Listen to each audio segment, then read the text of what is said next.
Hi, I'm back again. And what I wanted to do, and this is going to be far too quick, but at least it'll give you an overview to these chapters, because there's a number of chapters on monopolies, oligopolies, monopolistic competition, regulated monopolies, shows up a couple chapters later in the book. And so we're going to try and blast through sort of a framework to understand this stuff and try and figure out why it matters. I think understanding why it matters is probably more important than just filling in the boxes. So what I wanted to start with is at the end of the chapter called Monopolistic Competition and Oligopoly, there's a handy-dandy little chart which lists various types of ways we can structure the economy with some criteria or attributes of these things on the side. And so what I wanted to do was just kind of fill in this process a little bit, but then also add a little bit, because I think that's far too simplistic the way the textbook does it. And so I've added some additional categories here that we'll talk about in a minute also. So the first chapter that you've got is called Perfect Competition. Sometimes it's called Perfect Capitalism. So the notion is here that under perfect competition, perfect capitalism, it's nirvana, it's wonderful. Oh, excuse me, you read through that chapter and you go, it's not. And let me give you some of the reasons why. And so one of the things is that under perfect competition, you've got lots and lots and lots of sellers. Okay, so the dilemma here is you get lots of sellers. No one seller has enough power to influence the market in any way. So market power. Okay, so we fill this in, there's lots, and market power is very low, and the type of product tends to be a standardized product. Standardized product. All right, so when you look at lots of sellers, standardized product, low market power, how exactly is a company supposed to make profit in this environment? And the answer is very hard to get much profit. Entry conditions simply means, is it easy or hard for somebody else to show up in the market and compete against those products? And the answer is market conditions are easy. It's easy to get in and out of this business. So let me give you, because there's not great examples here, but it's one of those things that we tend to talk about in American society, that somehow this is great, if we could just get to this, which seems a little nuts to me, but okay. So the best I can come up with, for example, is think about a number 2 yellow pencil. Okay, number 2 yellow pencil. How many companies make those things? There's lots. There's Ticonderoga and just endless different companies that make those pencils. Can they get a price premium on those pencils? And the answer is no. It's always a standard product, standard price. And so what are you doing? You are competing against lots of players. Everybody's competing on the low end of price. So let me jump down to my categories. Innovation. Under perfect competition, do you have any money available to really innovate? And the answer is probably not, because you're just, your margins are so low, you can't promote your workers, you can't give them raises. There's just all sorts of dilemmas that show up with this model. And so innovation is typically very low because you just don't do it. How about customer service and quality? Do you have money to waste on those kind of things? That typically is very low also. I've also added a category called reach. I don't really like this label, but it's the best I've been able to come up with so far. So reach implies, is this industry or this company that's involved, are they just a small little regional company doing their thing? Are they a national company? Are they a global company? And this reach will show up as we get into some of the other models. And the answer is, under this one, the answer is low. So the problem with perfect competition, it's an interesting model, but it's almost fictional. So you look at Wikipedia, for example, and they talk about buying and selling stocks. There's lots and lots of stock market agents, and lots of different ways you can do that. And I don't think that one works at all. I think it's a bad example. But there's other examples on the literature that just don't do much for me as a way to make sense of perfect competition. But we have it here because what we end up doing is comparing the other models back against this one. So if we're talking about monopolies, okay, monopoly, okay, history on this one, pretty important. Robber barons of the late 1800s, early 1900s, Sherman Antitrust Act, 1890, Clayton Act, 1914. You had all these efforts to try and rein in the power of monopolies. Well, what you had prior to monopolies, you had more of this fierce competition going on. You had lots and lots of sellers. So you had people going in and out of business all the time. Nobody could make profit. And so these guys, the robber barons, were basically saying, we got to consolidate our industries so that we have some control over the marketplace, so we can dictate price, we can ensure profit, and on it went. And I don't disagree with all of that, although much of it I kind of do. But the notion was monopolies showed up for some specific economic reasons. So obviously with a monopoly, you've got basically one seller. No, that's not true. Because actually under the definition of monopoly, that one seller has to control roughly 60% of the marketplace. That means the other 40% are doing what? Basically following along doing what the big boy said. And so the notion is you've got one seller that has what kind of market power? High. What type of product are we now talking about? Probably more standardized, but not necessarily. And you can have a variety of different kinds of things. And so think about some of the early monopolies. You had Standard Oil, Rockefeller's company. You had U.S. Steel with Carnegie, and the other robber barons all sort of played to some degree in this game. What's going on with entry conditions, though? And this is where it becomes important for us in this course, because is it easy for somebody to jump in and compete with, in the old days, Standard Oil or U.S. Steel? And the answer is the entry conditions were very high. So how much money did it take? How much power did you have to have?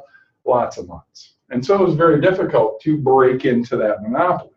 That was obviously one of the reasons why we passed Sherman Antitrust, Clayton Act, and others to try and rein in the power to make sure that we actually did have some competition showing up, because typically you and I benefit from competition, not from having simply one seller. So one of the issues for me on monopolies is you get into innovation. What's the incentive for a monopoly to innovate?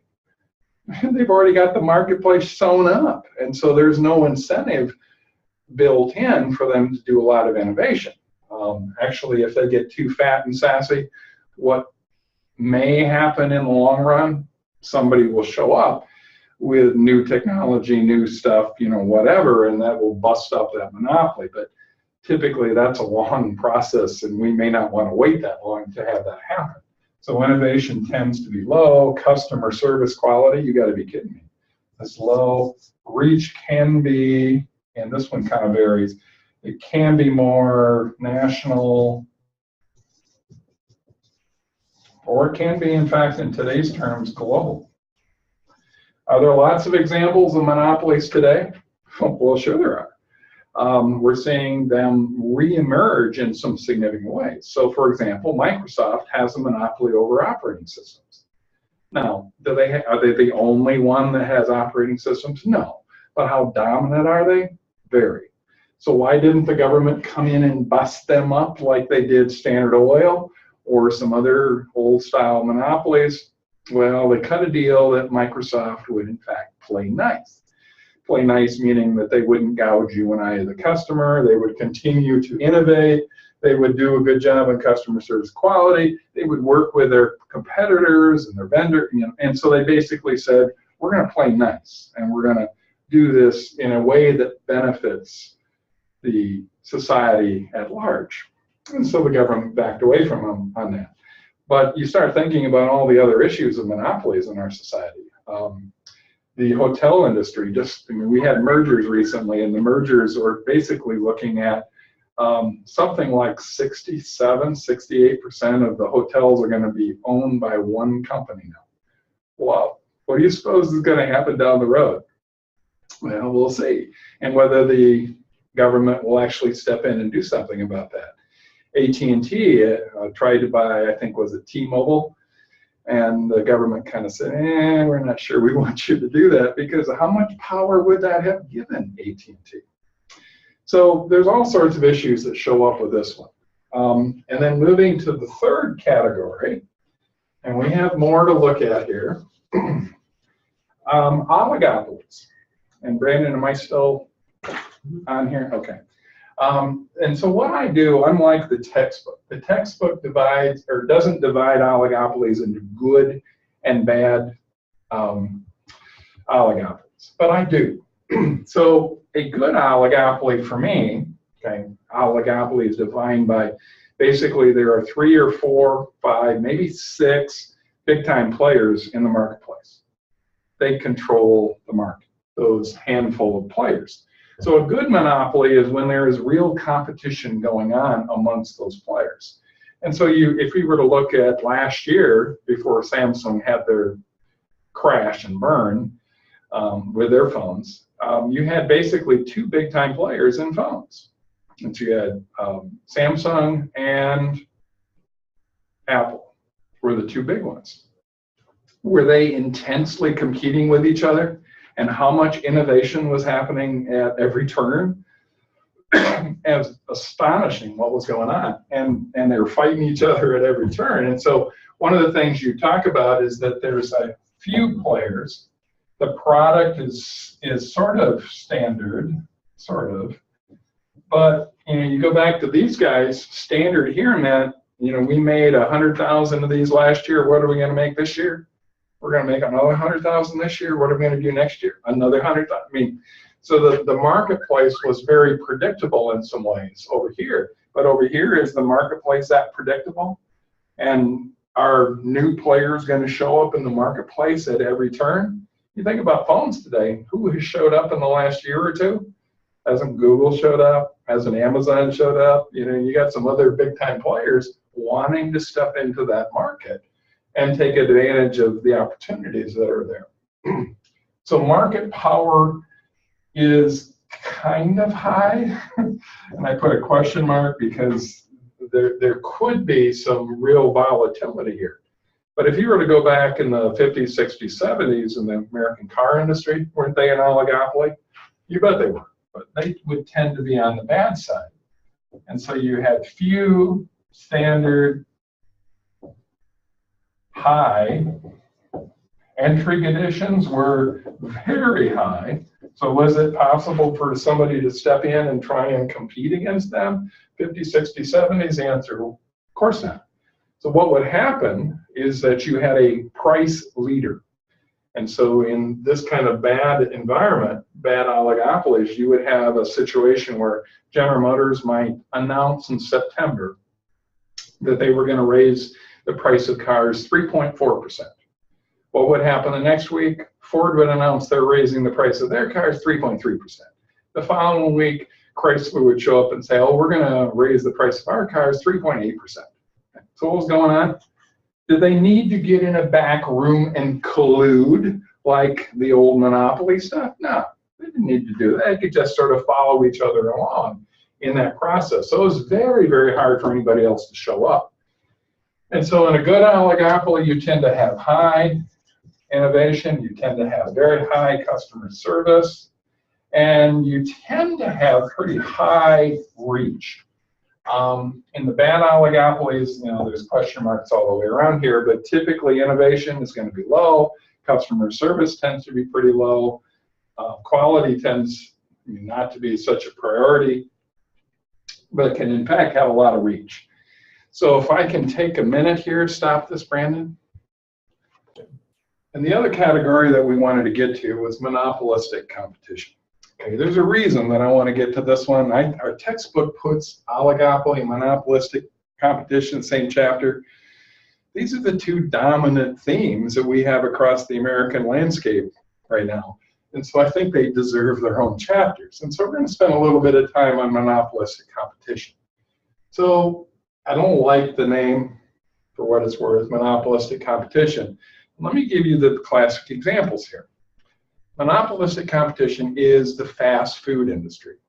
So how many fast food joints are in Jackson or Lansing or Ann Arbor? Hundreds, it feels like sometimes. And the choices that you and I have are pretty enormous. And so the question is, how does an industry like that actually go about the process of competing and figuring out pricing and figuring out how they manage against their competitors and all of that kind of stuff? And so it's an important one because is it just fast food? I mean, it's restaurants in general. Is it how beauty shops function? I think so. How about plumbers and electricians and some of the other craft jobs? And don't they sort of fit into this category to some degree too? Well, the answer is kind of. But it's an interesting model because if we go back to number of sellers, we have lots. If we look at type of product, it is differentiated. Well, what does differentiated mean? So Taco Bell has sort of Mexican food, and McDonald's has sort of hamburgers, and so you've got some differentiation in terms of the products that you offer. What sort of market power? Typically in monopolistic competition, it's pretty low. That one company can't dictate to the marketplace like certainly you could in monopolies or certainly in bad oligopolies. But let's be fair. When Little Caesars came up with a $5 pizza, what did every pizza joint around have to do? Didn't they have to respond to that in some fashion? Doesn't everybody sort of pay attention to what McDonald's does in terms of pricing and other stuff? The answer is sure. So it's low, but I'm going to put a question mark by that because sometimes it's not that low. Entry conditions, actually, how hard would it be for you and I to start a fast food joint that would compete against those guys? The answer is it wouldn't be that hard. You got to have some money, you got to do some stuff, but it frankly isn't going to break the bank like it would if you had to go up against oligopolies or monopolies. And over here it's interesting because entry conditions are relatively low, but innovation, and here's where it's interesting because you think about the innovation that Apple is doing or Google is doing, and they're breaking the barriers, they're busting the walls, they're coming up with all sorts of crazy stuff, which sometimes works just fine, other times not so much. Self-driving cars, sort of blows the doors off all sorts of things when you think about what that means in economic terms. Well, over here you've got a ton of innovation, but what is it? Okay, so every month, what is McDonald's got to do?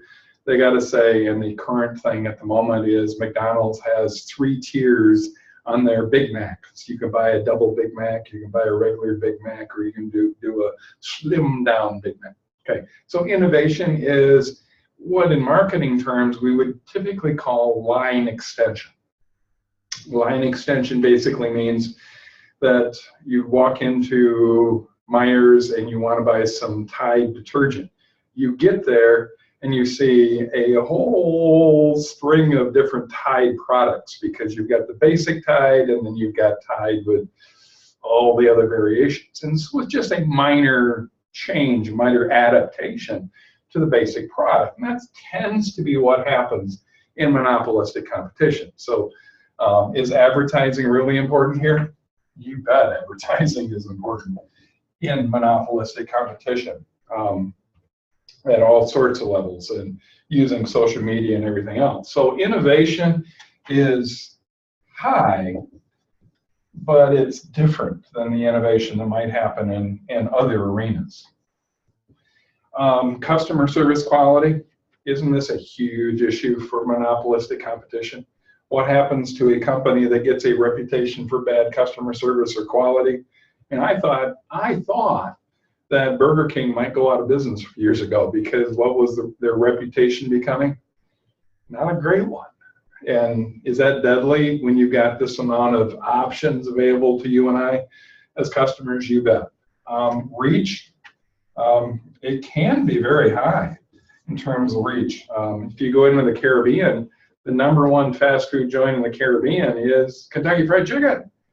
Starbucks, you go anywhere in the world, where are you going to find Starbucks? And so Starbucks would absolutely fit in this category as well too. So there are other models, and let me give you one more: monopsony. And a monopsony is where you have one buyer and many, one buyer, many sellers. And so one buyer, many sellers basically means that you've got a tremendous, it's almost the reverse of a monopoly in terms of how that works. But it is an interesting model because you could look at, for example, Walmart. How much power does Walmart have over their vendors? And the answer is a ton. How much power does General Motors have over their vendors? A ton. And so how much control, power, whatever, is an interesting piece to that particular model. I think we may see more of that into the future. But if I were to categorize this, we tend to see an awful lot of oligopolies. If we look at the list of corporations across America that fit into oligopoly approach to thinking about their marketplace, it is a bunch of arenas where you've got that concentrations of economic power. Sometimes it's really good. I mean, it works just fine for you and I as customers. Price goes down, quality may go up, all sorts of good things may happen with that. But you can also have the bad oligopolies where they're basically playing by monopoly rules. And I would argue that this is the other one that is the big one that we see in American society today. So does it matter? Okay, one of the reasons it matters is that shouldn't you know what industry your rules are affecting you by? So for example, I mean, if you're in the restaurant industry, shouldn't you understand how this one works and know how the rules have to be played in order to be successful? And similarly, depending on whatever industry you're in, you ought to know what the rules are and how they affect you. There's other chapters that I'm not going to get into here, but I definitely would be looking at that antitrust chapter and looking at how the government has played a role to try and manage some of these big organizations like utilities and others. And those questions are not going away because obviously there's new stuff showing up all the time with the power of our telecommunication industry and others where they're consolidating power, and you and I may not always have the advantages that we think we do. For example, we don't have, by far, the fastest internet in the world. Why not? Shouldn't we have? And who pays the most for their internet service in the world? We do. So we're paying a lot for not as much as other people are getting. Why is that? And you might make the case that because of this kind of economic power that some of these organizations have. So there's lots of other examples we could get into, but we're going to move on to some other stuff. Thank you very much.